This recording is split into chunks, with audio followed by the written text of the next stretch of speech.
Okay guys, meron tayong anyog dito. So gagawa tayo ng bukayo. Yan. Yan yung gagawin natin guys. Tapos maghahalo tayo dyan ng ating sugar. So ayan. So haluin natin siya. Ganun lang. Napakadaling proseso.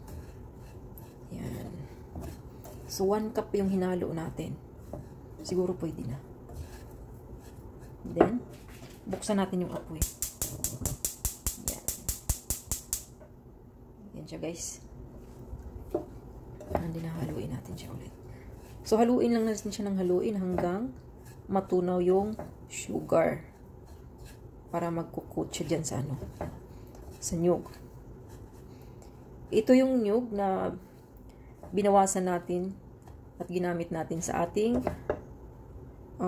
kasababos. So, sobrang katiting lang po yung natin. So, sayang naman kapag itapon lang natin, di ba?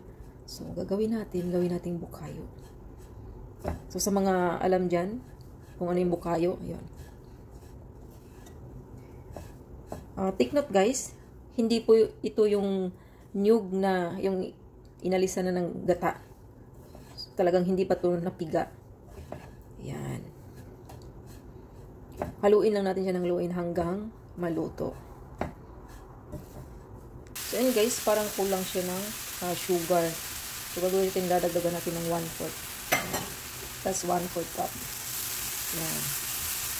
Huwag kayong mag-alala sa ating dagdag kasi matutunaw din yung sugar na yan. Yan. Kapag na-achieve na natin yung tamang luto niya, ayun po ay masarap na yan. Ito po guys, hindi pa siya pwede. Kasi pag tinikman mo, ramdam mo pa yung so ibig sabihin hindi pa siya luto. So wait natin hanggang maluto siya. So continue pa rin tayo sa ating paghahalo.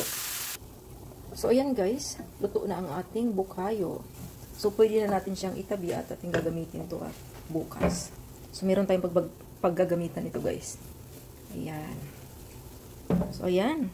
Ganyan lang po ang paggawa ng ating bukayo. Napakasimple. Pwede rin po nating dagdagan pa yung sugar kung gusto natin ng sobrang matamis. Yung, alam nyo yung parang kumakapit nyo yung isa't isa. Pero sa akin, okay na tong ganito. So isang buong nyug po yan guys. Ayan. So sana po meron po tayong natutunan sa ating video na ito. Thank you for watching and bye bye.